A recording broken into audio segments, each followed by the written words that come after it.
আসসালামু আলাইকুম, welcome back to my channel. আবারও নতুন একটি ডেজার্ট আইটেম নিয়ে চলে আসলাম। আজকের রেসিপি হচ্ছে একদম মজাদার, খুব অল্প টাইমে মাত্র 2 মিনিটে এই নাস্তাটা তৈরি করতে পারেন। আজকের নাস্তার জন্য তেমন কোনো কিছুই প্রয়োজন নেই, মাত্র 2টি আইটেম, সেটা হচ্ছে ডিম আর নুডলস। এই ডিম আর নুডলস দিয়ে নতুন একটি ডেজার্ট আইটেম তৈরি করে দেখাবো। তাহলে চলুন আপনাদেরকে তৈরি করে দেখাই নিই।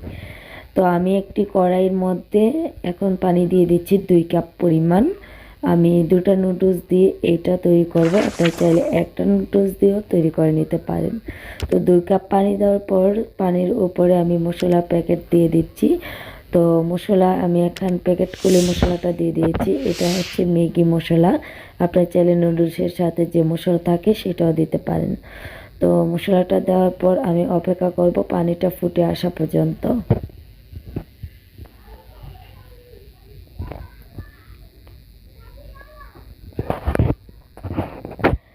পানিটা যখন ফুটে আসবে তখনই আমি মশলার উপরে দিয়ে দেব নুডলস।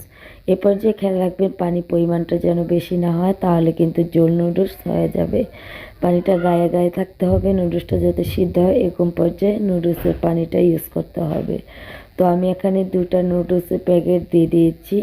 তো আমি দেখতে পাচ্ছেন একটু কুক করে নিচ্ছি। তো নুডলস আমার পারফেক্টভাবে সিদ্ধ হয়ে গেছে। এই পর্যায়ে আমি এক সাইড করে রেখে একটি পেয়ালা নিয়েছি। তো একটি পেয়ালার মধ্যে নিয়েছি আমি পেঁয়াজ কুচি, আর দিয়ে দিচ্ছি পেঁয়াজ কলি মানে পেঁয়াজের পাতা, আর হচ্ছে কাঁচামরিচ কুচি। তো আপনারা এর সাথে দিতে পারেন গাজর কুচি, এটা আপনাদের ইচ্ছা মতো। তো আমি সামান্য পরিমাণ লবণ দিয়ে একটু মাখিয়ে নিয়েছি। তার মধ্যে দিয়েছি 1 চিমটি মতো জিরা পাউডার, আর এখন দিয়ে দিচ্ছি আমি 3টা ডিম। যদি নুডলসের পরিমাণ কম থাকে সেক্ষেত্রে আপনারা 2টা ডিম দিয়েও তৈরি করে নিতে পারেন। এখন আমি একটি ফ্রাই প্যানের মধ্যে তেল দিয়ে দিচ্ছি। তেলটা গরম হয়ে আসা পর্যন্ত অপেক্ষা করব। তেলটা যখন গরম হয়ে আসবে তখনই আমি ডিমটাকে দিয়ে দেব।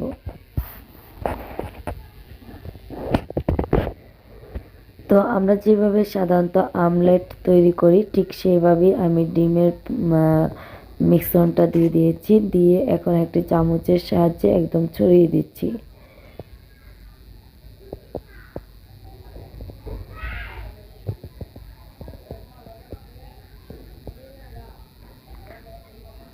ডিমটাকে ছড়িয়ে দেওয়ার পর যখন ডিমের উপরে হালকা হালকা কাঁচা থাকবে সেই পর্যায়ে আমি নুডলসগুলো দিয়ে দেব উপরে।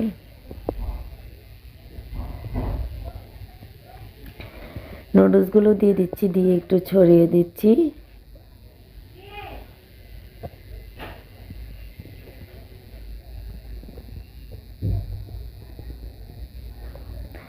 এরপর যে এক সাইড থেকে আমি চামচের সাহায্যে একটু উল্টিয়ে দিচ্ছি।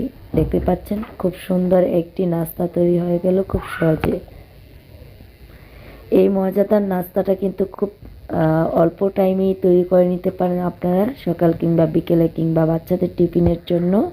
তো আশা করি আজকের নতুন এই ডেজার্ট আইটেমটা আপনাদের ভালো লেগেছে। যদি ভালো লাগে অবশ্যই লাইক কমেন্ট করে দিবেন, আর অবশ্যই চ্যানেলটিকে সাবস্ক্রাইব করে শেয়ার করে দিবেন। আজ এই পর্যন্ত, সবাই ভালো থাকবেন। আল্লাহ হাফেজ।